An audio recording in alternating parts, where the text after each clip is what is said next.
Alright, so if you've been watching The Witcher, then you know that Geralt spends a lot of time hunting down creatures, right? And honestly, the show is packed with some seriously interesting monsters that don't get enough attention. This video is going to break down every single creature Geralt encounters, what they actually are, where they come from, and why they're so dangerous. We're pulling info from the show, the books, and the games, so just keep that in mind as we go through this. Fair warning though, there are some spoilers coming up for The Witcher, so if you haven't caught up yet, maybe come back to this later. Anyway, before we get into it, hit that like button if you're into monster lore. It really does help out. Let's jump in. The smaller threats. Okay, so let's start with the creatures that aren't exactly going to level a city or anything. First up, we've got the Drowner. These things are probably the most common monsters Geralt deals with. They are humanoid creatures that hang around water, swamps, and rivers. They're not super intelligent, but they're fast, and they've got these claws that can tear through you pretty quick. The thing about drowners is they're not really a massive threat by themselves, but when you've got multiple ones, yeah, that's when things get messy. That's basically the foot soldiers of the monster world. Then there's the Necker, small, scrappy little creature that hunts in packs. Neckers are about the size of a large dog or maybe a small person. They've got teeth that don't quit and they're incredibly aggressive. The reason they're dangerous is because they work together. One Necker, not a big deal. 20 of them? Now you've got a problem on your hands. They're fast, they bite hard, and they don't really care if they get hurt as long as they get a meal out of it. We can't forget about the Leshen. Okay, so this thing is actually pretty terrifying when you think about it. Leshen is like a forest guardian type creature. It looks kinda like a humanoid figure with a skull for a head and these massive antlers. They're not actually evil necessarily, they just protect their territory and they're incredibly powerful when defending it.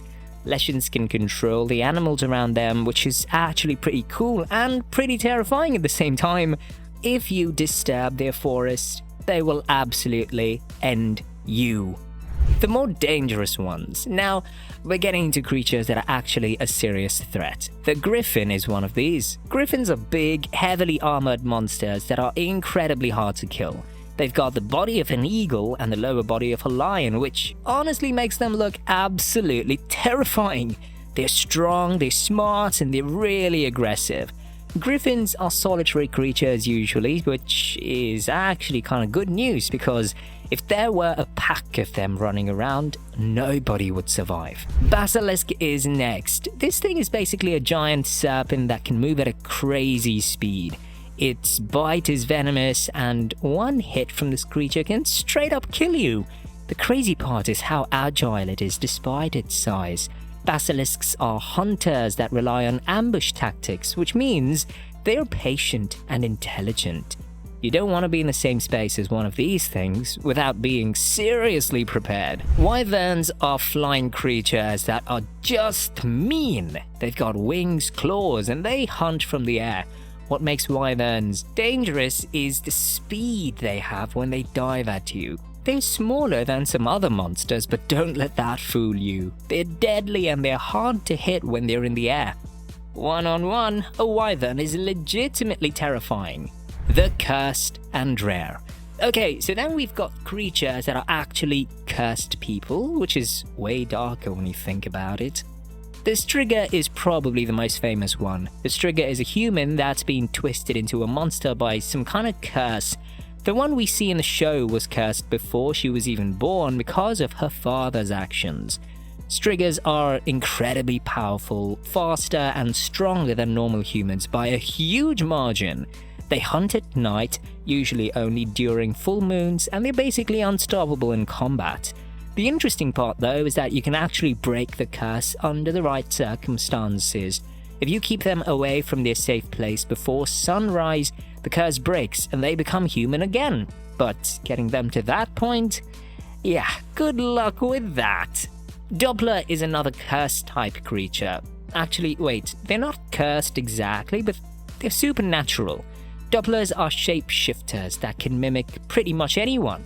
They look like messed up elves when they are in their true form, but put them near someone and they can copy that person almost perfectly. The scary part is that they can copy voices, mannerisms, and way people move, all of it. This is why Dopplers are hunted so hard. People are terrified of them because you can't trust who's standing in front of you. They were almost hunted to extinction because of this, which is actually pretty tragic if you think about it. The truly powerful. Now we're getting into the heavy hitters. The Forest Guardian type creatures are absolutely no joke. These aren't just monsters. These are beings that have existed for centuries, and they have powers you can't even wrap your head around. They're connected to nature itself, and they can manipulate their environment in crazy ways. Fighting one of these things would be nearly impossible for most people. And then we've got the absolute top tier, dragons. Yeah, dragons. These are rare, powerful, intelligent creatures that have basically been hunted to near extinction. Not all dragons are the same though. Green dragons are the smallest and most common, roughly the size of a horse. Red dragons are significantly larger, and they breathe actual fire. Black dragons are the rarest confirmed ones, and they're enormous. They breathe this horrible acid that can kill pretty much anything. There are even legends about gold dragons that supposedly can shapeshift into any form they want and can actually communicate with people using telepathy. These gold dragons are incredibly rare. Supposedly only 2 have ever been documented. Dragons are basically walking weapons that could destroy everything. They are intelligent, they are vicious, and they are almost impossible to kill. The reason they're not everywhere is because over the centuries, humans have hunted them hard to stop them from wiping civilization out. What this means. So that's basically every major monster type Geralt actually runs into. The thing about The Witcher is that the monsters range from "you can probably handle this" all the way up to "this could end civilization." It's actually pretty cool the show structures it that way because it makes the world feel real, you know? There are common creatures that are just part of life, and then there are these legendary beings that are basically gods compared to regular people.